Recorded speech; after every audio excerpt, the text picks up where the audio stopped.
नमस्कार, आप देख रहे हैं प्राइम न्यूज़ धरनी हिंदी, जहां आपको मिलती हैं देश, दुनिया, राजनीति, खेल और मनोरंजन से जुड़ी हर बड़ी खबर सबसे पहले और पूरी सच्चाई के साथ। शुरुआत करते हैं आज की बड़ी खबरों से।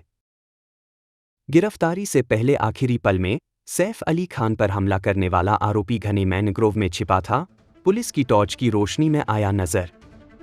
मुंबई में सैफ अली खान पर हमला करने के बाद 48 घंटे से अधिक समय तक पुलिस से बचने वाला आरोपी मोहम्मद इस्लाम, जो बांग्लादेशी मूल का है, आखिरी समय में पुलिस की टॉर्च की रोशनी में घने मैनग्रोव में सोता हुआ पाया गया। पुलिस ने शनिवार रात को एक बार फिर से सर्च ऑपरेशन चलाया और लगभग 100 पुलिसकर्मियों की मदद से आरोपी को गिरफ्तार कर लिया। यह आरोपी मुंबई में 6 महीने पहले आया था और थाने के एक बार में काम कर रहा था। घटना के बाद जब आरोपी ने अपनी तस्वीरें टीवी और यूट्यूब पर देखी तो वह डरकर थाने भाग गया था। पुलिस ने सीसीटीवी फुटेज और मोबाइल ट्रैकिंग के माध्यम से उसे ढूंढ निकाला। आरोपी ने पूछताछ में बताया कि उसने अपनी पहचान बदलकर विजय दास रख ली थी। बीजेपी की साजिश से केजरीवाल को खतरा, आपने पारवेश वर्मा पर आरोप लगाए। आम आदमी पार्टी आप ने भारतीय जनता पार्टी बीजेपी पर गंभीर आरोप लगाए हैं। आरोप है कि बीजेपी आप प्रमुख अरविंद केजरीवाल को खत्म करने की साजिश रच रही है। आपका कहना है कि केजरीवाल की कार पर हुए हमले में शामिल एक व्यक्ति, जो बार बार बीजेपी नेता पारवेश वर्मा के साथ देखा जाता है, इसका मुख्य आरोपी है। यह आरोप उस वक्त लगाया गया जब बीजेपी ने आरोप लगाया था कि केजरीवाल की कार पर पत्थर फेंके गए थे। इस पर प्रतिक्रिया देते हुए पारवेश वर्मा ने कहा कि युवाओं ने केजरीवाल के खिलाफ विरोध किया था और कार ने उन्हें टक्कर मारी। आपके नेता अतिशी और संजय सिंह ने बीजेपी पर केजरीवाल को निशाना बनाने का आरोप लगाया और हमलावरों के खिलाफ गंभीर अपराधों का उल्लेख किया। आप और बीजेपी के बीच आरोप प्रत्यारोप का सिलसिला दिल्ली विधानसभा चुनाव से पहले तेज हो गया है। चंद्रबाबू नायडू दावोस में ब्रांड आंध्र प्रदेश को बनाएंगे निवेश का आकर्षण केंद्र। आंध्र प्रदेश के मुख्यमंत्री Chandrababu Naidu world economic forum में राज्य की औद्योगिक नीतियों, संसाधनों और निवेश अवसरों को वैश्विक नेताओं के सामने प्रस्तुत करेंगे। वे प्रमुख कंपनियों के साथ 10 से अधिक बैठकों में भाग लेंगे।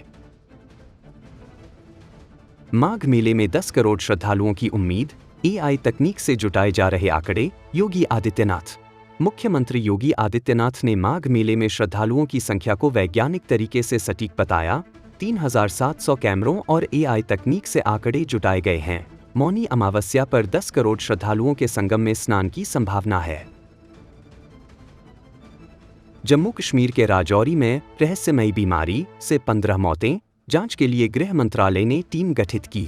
राजौरी के बुढ़ाल गांव में रहस्यमयी बीमारी से 15 लोगों की मौत पर गृह मंत्री अमित शाह ने विशेषज्ञों की एक टीम भेजने का आदेश दिया। टीम बीमारी के कारणों की जांच करेगी और रोकथाम के उपाय सुझाएगी। गोवा में पैराग्लाइडिंग हादसे में पुणे की महिला और ऑपरेटर की मौत, संचालक पर केस दर्ज।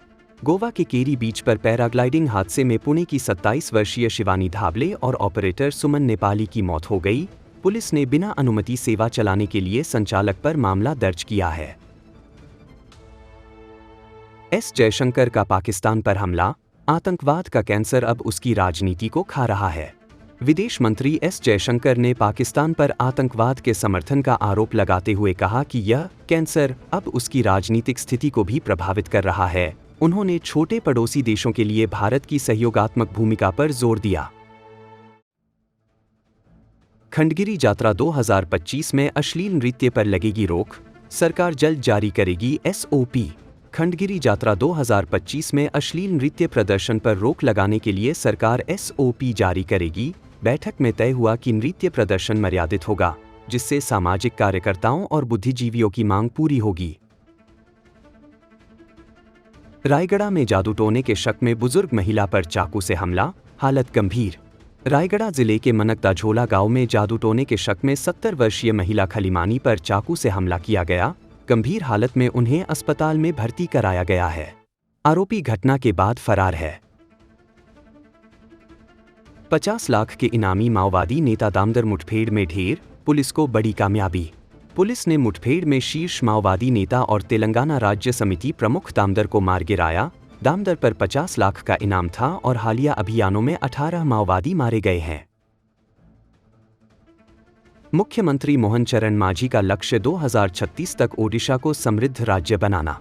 मुख्यमंत्री मोहन चरण मांझी ने कहा कि उनका उद्देश्य 2036 तक ओडिशा को समृद्ध बनाना और 2047 तक भारत की विकास इंजन बनाना है। उन्होंने ओडिशा सिंगापुर साझेदारी को ऐतिहासिक कदम बताया और विकास के लिए कई योजनाओं का उद्घाटन किया। ओडिशा को दहेज मुक्त बनाने का दावा, उप मुख्यमंत्री प्रभाती परिडा। उप मुख्यमंत्री प्रभाती परिडा ने कहा कि दहेज एक सामाजिक बीमारी है और ओडिशा को दहेज मुक्त राज्य बनाने के लिए गंभीर कदम उठाए जाएंगे। दहेज निषेध अधिनियम 1961 के प्रभावी कार्यान्वयन के लिए अधिकारियों की भूमिका को महत्वपूर्ण बताया गया।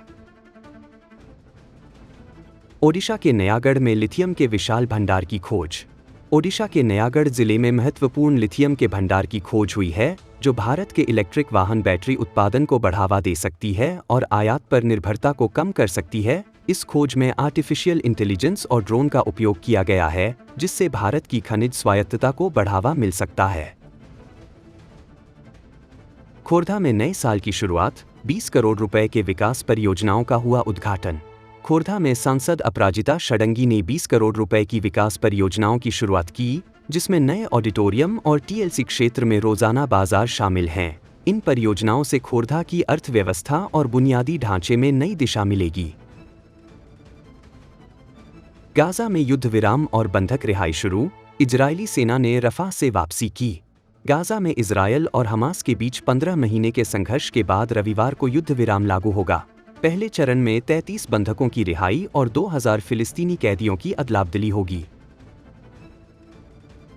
डोनाल्ड ट्रंप भारत दौरे की तैयारी में, पीएम मोदी को व्हाइट हाउस आमंत्रण जल्द संभव। अमेरिकी राष्ट्रपति डोनाल्ड ट्रंप जल्द भारत का दौरा कर सकते हैं और पीएम मोदी को इस वसंत व्हाइट हाउस आमंत्रण मिलने की संभावना है। ट्रंप चीन से संबंध सुधारने के लिए बीजिंग जाने की भी योजना बना रहे हैं। ईरान ने तनाव के बीच गुप्त भूमिगत नौसैनिक बेस का किया अनावरण। ईरान ने एक भूमिगत नौसैनिक मिसाइल बेस का अनावरण किया, जिसे फारस की खाड़ी में 500 मीटर गहराई पर बनाया गया है। यह बेस लंबी दूरी की मिसाइलें दागने में सक्षम युद्धपोतों से लैस है, जो अमेरिका और इजरायल के साथ बढ़ते तनाव के बीच सामने आया है। चैंपियंस ट्रॉफी 2025, गौतम गंभीर और रोहित शर्मा के बीच टीम चयन पर विवाद, संजू सैमसन को लेकर भिन्न मत। चैंपियंस ट्रॉफी 2025 टीम चयन में गौतम गंभीर और रोहित शर्मा के बीच मतभेद सामने आए।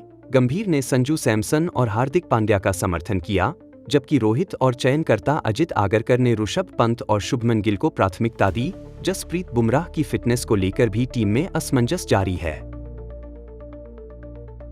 भारत ने 1 मिलियन टन चीनी निर्यात की दी अनुमति, घरेलू खपत प्राथमिकता। सरकार ने चीनी मिलों को राहत देते हुए 1 मिलियन टन चीनी निर्यात की मंजूरी दी है। इस सीजन में 32 मिलियन टन उत्पादन के साथ 5 से 29 मिलियन टन घरेलू खपत और 4 मिलियन टन एथेनॉल के लिए डाइवर्ट किया गया है। कैलिफोर्निया में नई प्रकार की अस्थि ऊतक की खोज, चिकित्सा में बड़े बदलाव की संभावना। कैलिफोर्निया विश्वविद्यालय इरविन की टीम ने लिपोकार्टिलेज नामक नई अस्थि ऊतक खोजी, जो लचीले शरीर के अंगों जैसे कान और नाक को मजबूती और लचीलापन प्रदान करती है। यह खोज पुनर्योजी चिकित्सा और ऊतक इंजीनियरिंग में नए आयाम खोल सकती है। आज की खबरों में बस इतना ही। जुड़े रहे प्राइम न्यूज़ धरनी हिंदी के साथ। अगर वीडियो पसंद आया हो तो लाइक करें, शेयर करें और चैनल को सब्सक्राइब करना न भूलें। धन्यवाद।